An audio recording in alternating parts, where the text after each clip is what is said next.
que vocês estão? Então vamos começar essa semana com mais uma aula.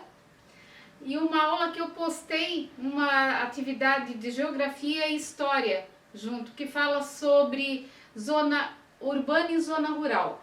Essa atividade, para vocês fazerem, vocês podem fazer uma pesquisa. Eu botei um texto que vocês podem ler, esse texto com calma, e falar. Porque no nosso livro vai vir esse assunto no decorrer do tempo, assim. E eu postei uma atividade sobre isso, tá? Então leiam com calma o texto, respondam.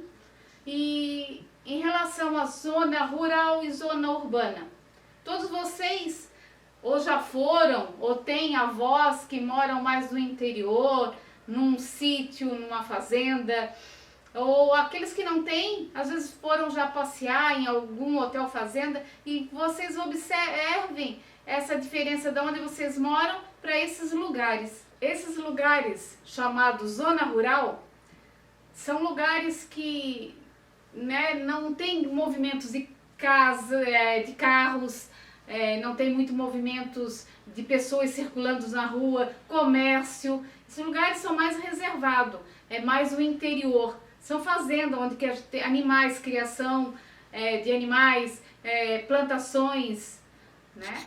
E a zona urbana, esse lugar onde que nós vivemos, onde que existe muita circulação de pessoas, comércio, indústria e muitas casas, prédios.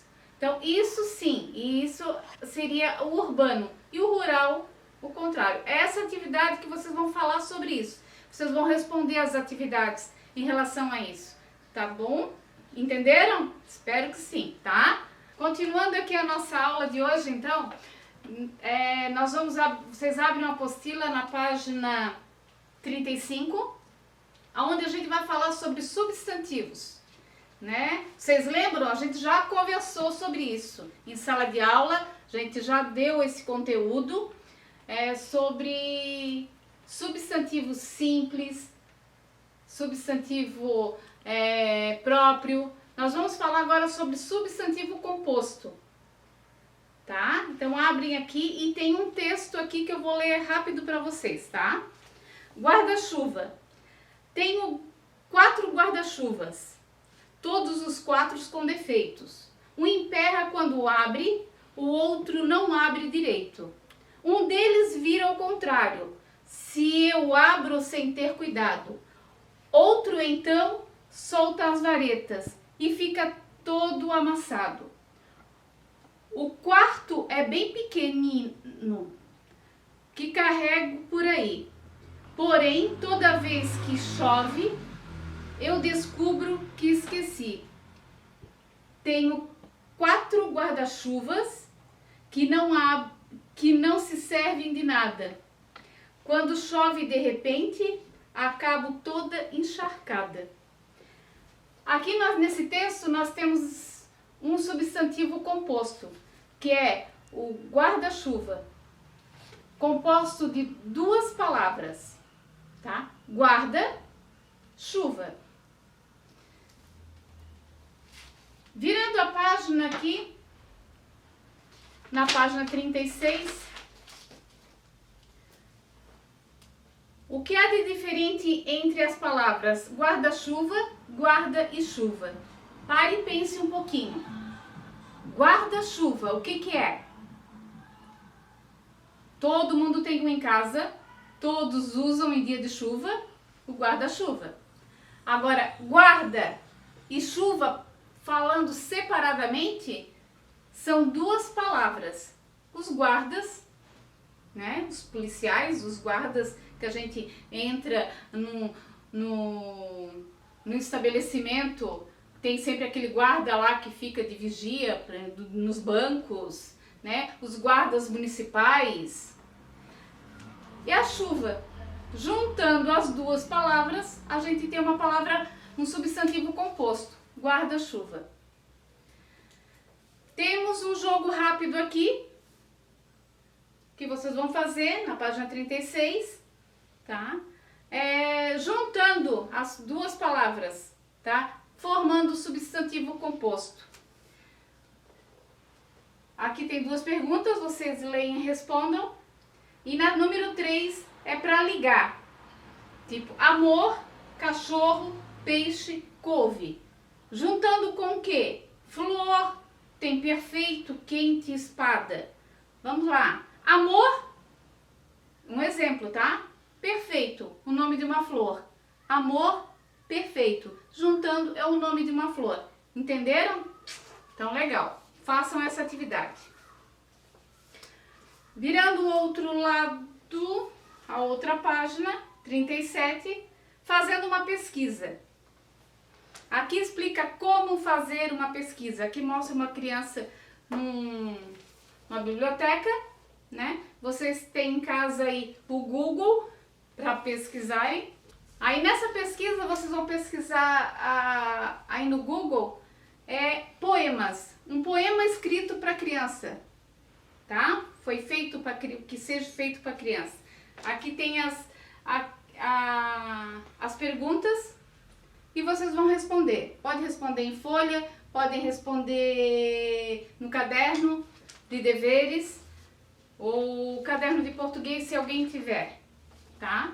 Façam, colocam o nome, o cabeçalho certinho ali e vocês podem fazer essa pesquisinha em casa, tá certo? Então, depois que vocês escolherem aquele poema para fazer uma pesquisa do poema da página 37 para as crianças, vocês vão copiar numa folha, tá?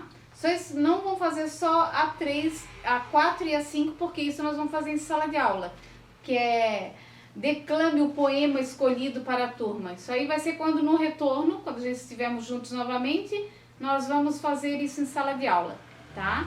Na página 38 da apostila, tem o momento de produção escrita. Poema visual. Lembra que a gente já falou desse poema?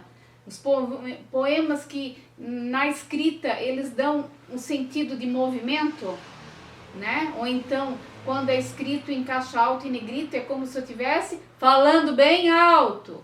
Lembram disso?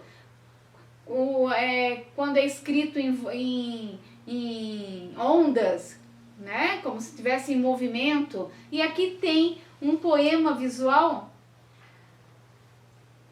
Ver navios. Vem navio, vai navio. Vir navio, ver navio. Ver, não ver. Vir, não vir. Vir, não ver. Ver, não vir. Ver navios. Olha aí, ó. Olha os naviozinhos vindo e indo. Como se tivesse um movimento desse poema de ir e vir.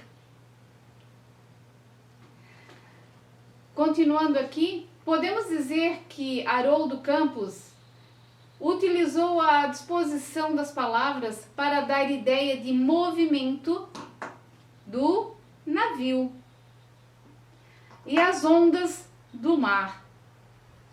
Ele seguiu esse efeito. Qual é a sua opinião? Vamos lá? Dê a sua opinião sobre esse poema. Tá? Escrito também lá no caderno de deveres ou em folha. A gente falou bastante em sala de aula, gente, sobre isso. Então, pensem, lembrem o que a gente falou dos poemas que eu li em sala de aula. Uns que vocês riram, outros a gente ficou bem engraçado, porque nós declamamos o poema conforme estava escrito, o movimento dele, alto, baixo, baixinho, lembra? Então nós falamos bastante sobre isso.